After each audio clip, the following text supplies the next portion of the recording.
पूर्वी यूक्रेन के उड़े चीथड़े, 5000 हमलों से कोहराम।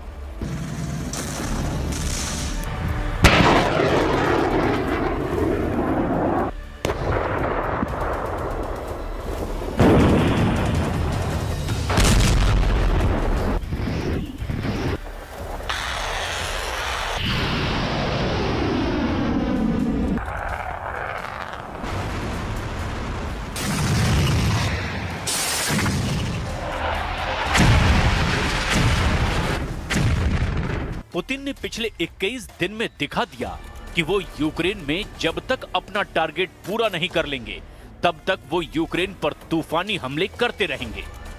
इस वक्त रूसी सेना पूर्वी और उत्तर पूर्वी यूक्रेन में भीषण हमले कर रही है। हैरानी की बात तो ये है कि रूस ने सिर्फ 24 घंटे के अंदर ही यूक्रेन पर 500 से ज्यादा हवाई हमले किए हैं, जिसने पूर्वी यूक्रेन के चीथड़े उड़ाकर रख दिए हैं। जबकि दूसरे मोर्चे पर रूस की परमाणु तैयारियों ने अमेरिका, नेटो और यूरोप को मजबूर कर दिया है, या तो रूस से सीधी जंग करो वरना यूक्रेन पर रूस की हर शर्त को मानो। आप पुतिन की पावर का इसी से अंदाजा लगा सकते हैं कि जो ट्रंप कभी पुतिन और रूस को कागजी शेर कहकर चुनौती दे रहे थे, वो ट्रंप अब पुतिन की परमाणु फोर्स की पावर देखकर दोबारा पुतिन से बातचीत की गुहार लगा रहे हैं। हैरानी की बात तो ये है कि जो बात ट्रंप को 10 महीने में समझ नहीं आई, उस बात को पुतिन ने ट्रंप को 21 अक्टूबर से 29 अक्टूबर 2025 के बीच ही समझा दिया।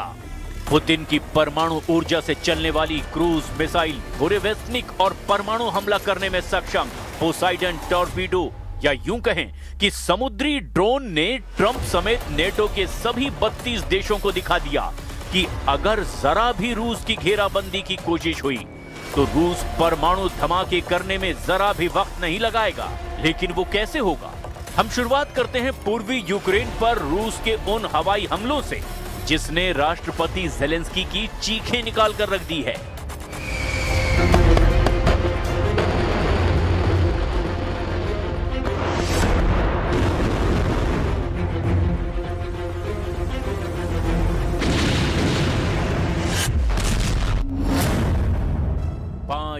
हवाई हमलों से थर्राया यूक्रेन। ज़ेलेंस्की ने मांगी टॉम हॉक।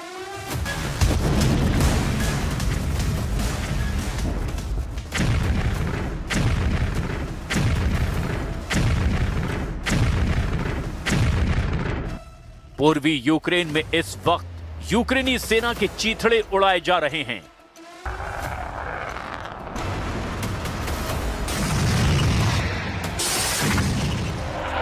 लगभग 21 महीने से पूर्वी यूक्रेन के पोक्रोवस्क में और कुपियांस्क शहरों पर रूसी सेना कब्जा करने की कोशिश में जुटी है। लेकिन वॉर जोन से आई हालिया रिपोर्ट से साफ हो गया कि रूसी सेना ने पूर्वी यूक्रेन के पोक्रोवस्क और कुपियांस्क शहरों में घिरे यूक्रेनी सैनिकों को अब सरेंडर करने के लिए मजबूर करना शुरू कर दिया है।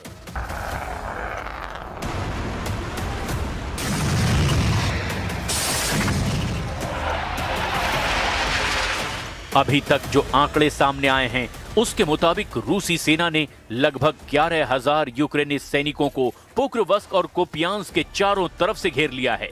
वॉर जोन से कुछ रूसी रिपोर्ट्स ने दावा किया कि 300 की संख्या में रूसी सैनिकों ने पोक्रोवस्क और कुपियांस्क में हमले शुरू किए हैं, जिसकी वजह से यूक्रेनी सैनिक के दर्जनों मोर्चे कमजोर हो चुके हैं। हालांकि यूक्रेनी सेना ने रूसी घेरा तोड़ने के लिए एक स्पेशल लड़ाकू हेलीकॉप्टर से यूक्रेनी सेना के 11 स्पेशल कमांडो को भेजा था, लेकिन आखिरी वक्त में रूस की खुफिया इनपुट के आधार पर यूक्रेन के 11 स्पेशल कमांडो को रूसी सेना ने ड्रोन हमले में मार डाला। इस रूसी हमले में लड़ाकू हेलीकॉप्टर में सवार सभी स्पेशल कमांडो और यूक्रेन का लड़ाकू हेलीकॉप्टर तबाह हो गया। वॉर एक्सपर्ट्स का दावा है कि रूस इस वक्त पोक्रोवस्क में यूक्रेनी सेना को धीमी मौत मार रहा है। खबर तो यह भी है कि रूसी सेना ने सर्दियों को ही यूक्रेन के खिलाफ हथियार बनाना शुरू कर दिया है। घने कोहरे की आड़ में रूसी सेना दनादन यूक्रेनी सेना पर हमले कर रही है। हम आपको ये भी बता दें कि पिछले 24 घंटे में रूसी सेना ने पोक्रोवस्क और कुपियांस्क पर और दबाव बनाने के लिए पूरे यूक्रेन पर जबरदस्त हवाई हमले किए हैं।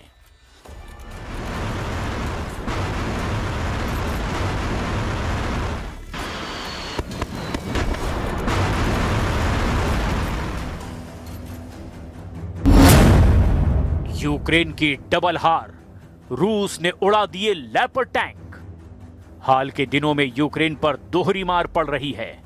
एक तरफ रूसी सैनिक हर दिन सैकड़ों यूक्रेनी सैनिकों को मार रहे हैं, तो वहीं दूसरी तरफ यूक्रेन को मिले नेटो और यूरोप के हथियार भी तबाह होने लगे हैं। रूस यूक्रेन युद्ध में राष्ट्रपति जेलेंस्की के लिए गेम चेंजर माने जा रहे जर्मनी के खतरनाक लेपर्ड टैंक के रूसी सेना ने टुकड़े टुकड़े कर दिए हैं। रूसी ड्रोन हमले से ध्वस्त हुआ लेपर्ड टैंक डॉनबॉस के कीचड़ भरी जमीन पर पड़ा हुआ है। ये रूसी हमला उस वक्त हुआ जब यूक्रेन की सेना का एक काफिला आगे बढ़ रहा था। राष्ट्रपति जेलेंस्की की game changer machine German leopard 2A6 tank अपनी चमकदार तोपों के साथ रूस पर हमला कर रही थी, लेकिन रूस ने अपने ड्रोन हमले से लेपर्ड टैंक के चीथड़े उड़ा दिए। यूक्रेन को जर्मनी से मिले लेपर्ड टैंक रूसी निशाने पर पूरी तरह से आ चुके हैं। हम आपको लेपर्ड टैंक में बैठे यूक्रेनी कमांडर और उसके टैंक की तबाही की वो रिपोर्ट बता रहे हैं जो साबित करती है कि रूसी सेना के सामने जर्मनी के टैंक फुस साबित हो रहे हैं। यूक्रेन की राजधानी कीव के रहने वाले 28 साल के कैप्टन अलेक्जेंडर लेपर्ड टैंक के कैबिन में बैठा था। वह अपने रेडियो पर साथियों से बोला कि मैंने अपने लेपर्ड टैंक से रूसियों को पीछे धकेल दिया है। भारी कवच, 120 mm तोप और 70 किलोमीटर प्रति घंटा की रफ्तार से टैंक रूसी सेना पर हमला कर रहा था। जेलेंस्की इसे गेम चेंजर टैंक कह रहे थे, लेकिन तभी अचानक आसमान से रूसी ड्रोन लानेट ने टैंक की तरफ गहरा गोता लगाया और भयानक आवाज के साथ लेपर्ड टैंक के हैच पर सीधा हमला किया। रूसी ऑपरेटर सर्गेई इस ड्रोन को डोनेट्स्क के एक गुप्त बंकर से कंट्रोल कर रहे थे। सर्गेई ने ट्रिगर दबाया, निशाना लॉक किया और फिर कुछ फुसफुसाया और फिर इसके बाद पहला विस्फोट लेपर्ड के ट्रेड्स पर हुआ। इससे धातु के टुकड़े उड़ गए, टैंक कांपा, लेकिन अलेक्जेंडर ने आवाज दी, आगे बढ़ो। लेकिन तभी दूसरा ड्रोन आया और सीधा इंजन पर गिरा। विस्फोट की लपटें भड़की और ये टैंक टुकड़ों में बिखर गया। जोरदार धमाके से कुछ सेकंड में ही यूक्रेन को जर्मनी से मिला लेपर्ड 2A6 टैंक टुकड़े टुकड़े हो गया। यूक्रेन के इस टैंक की तबाही का लाइव वीडियो रूसी ड्रोन के कैमरे में कैद कर लिया गया। Und zum anderen haben wir und bauen auf Kräfte, Streitkräfte, Truppe, Land, Luft, See, Cyberinformationsraum, Weltraum. Also alles Fähigkeiten, die wir bereits heute haben und die werden weiter verstärkt. Die werden weiter ausgerüstet, ausgestattet, aufgebaut und mit den Plänen dann in Deckung gebracht, sodass wir, sollte es zu dem Fall kommen, auch tatsächlich unser Land erfolgreich verteidigen.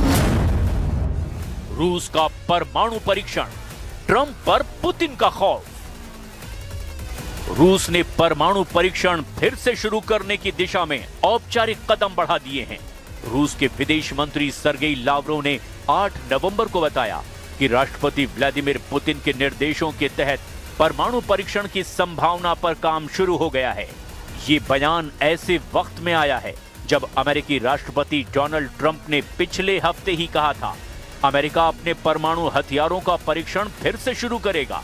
Lavrov ने बताया कि 5 नवंबर को राष्ट्रपति Putin ने रूस की सुरक्षा परिषद की बैठक में विदेश मंत्रालय, रक्षा मंत्रालय, खुफिया एजेंसियों और नागरिक विभागों को यह निर्देश दिया था कि अगर अमेरिका व्यापक परमाणु परीक्षण प्रतिबंध संधि से पीछे हटता है तो रूस भी परमाणु परीक्षण की तैयारी करे।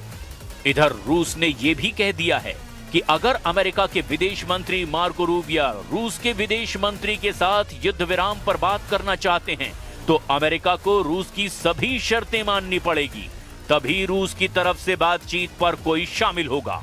जबकि दूसरी तरफ रूस के राष्ट्रपति पुतिन ने निर्देश दिया और इस पर रूस परमाणु कमांड सेंटर ने अपना काम शुरू भी कर दिया है।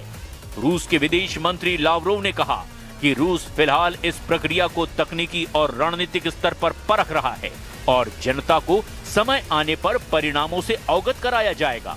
लावरोव ने दावा किया कि रूस केवल तभी परमाणु परीक्षण करेगा जब अमेरिका पहले कदम उठाएगा।